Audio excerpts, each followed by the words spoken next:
forgive me.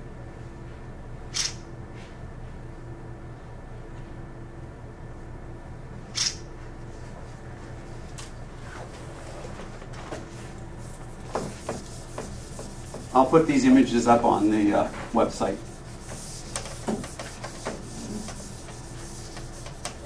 What happened with the soap? The soap. Well, what is soap? Soap is something that has a fatty side and a water-loving side, just like the lipids in that cell membrane. So when you add soap, it rips the cell membranes apart. The nucleus is inside. It also has a membrane. It rips that apart. Thus, you end up with a soup, a little soup of proteins and DNA and soap that's attached to the cell membranes. And you're right, it is about time to do the last part of the experiment. Okay, gently pour this into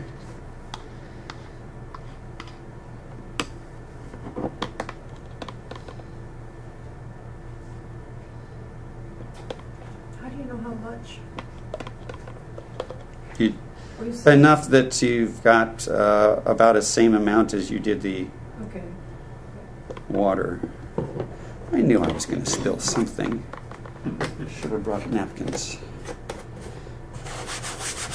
Now we have to wait again.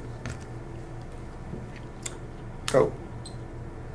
So we'll wait at least 10 minutes and we'll take a look at that. You may have noticed that the isopropyl alcohol, even accounting for the water vapor on the outside of the cell, that this is not clear.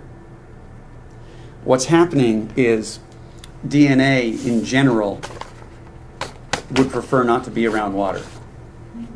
And so it is slowly working its way into the alcohol.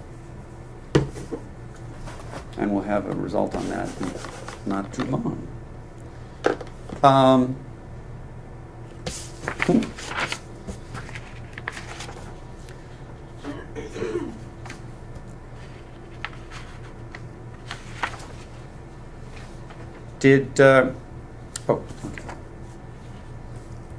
Let me introduce you to, I guess we really didn't take a break. Let me introduce you to what is called the central dogma of biology.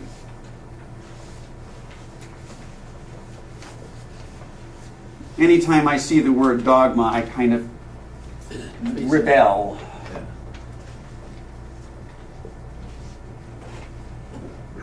And next week, I'll give you a lot of detail about why. The central dogma of biology is that DNA contains the information that gets turned into something called messenger RNA. The messenger RNA is then used by things that I'll talk about next time, or maybe today. And that results in a protein, which might be an enzyme. When you're reading things, if you see gobbledygook ASE at the end, or kinase at the end of a long description of a protein, those are all enzymes. The ASE abbreviation means that it's an active enzyme someplace. And that's sort of a cheap trick to recognize whether or not it's a structural protein like the outside of your skin. You kind of want a lot of collagen there, but collagen's not an enzyme. It doesn't do anything except sit in the cell and make your skin nice and tough so that the outside world doesn't get in. Okay, you can get mutations here, which will cause changes in the messenger RNA, which will cause changes in the protein. You can actually get changes here. It turns out that, well, I'll just do it. It turns out that the DNA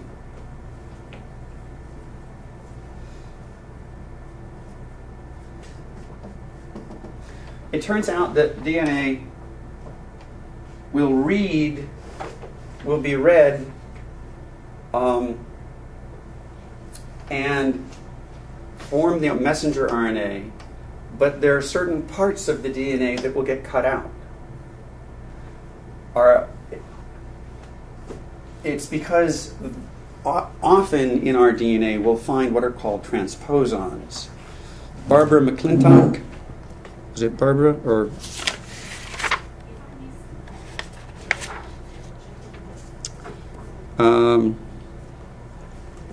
Discovered that when she was studying corn. Why are there so many strange colors in the corn? And the reason is that there are little bits of DNA which jump around. They will they'll excise themselves and they'll move somewhere else. Well, if you move somewhere else and you go into the middle of something that determines the color of the corn, you get a change in the color. For instance, some of these are white and some of them are almost black. And she got a Nobel Prize for that discovery for transposons. So we have pieces of DNA that jump around and they don't know where they're jumping. So they may jump right into the middle of an enzyme or a protein that's important. Totally at random? Totally at random. And so what happens when you look at messenger RNA, it often is made up of sections that are good and sections that are not part of the protein.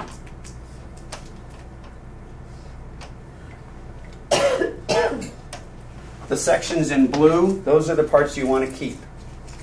Those are called exons.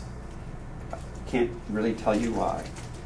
But so those are called exons. And those are the parts that you want to keep when you make your protein. The red ones are called introns. Those are ones that are in the good stuff. So what your body does for almost every single protein that you make, it keeps those and it cuts these out. So you end up with, let's call this A, B, and C.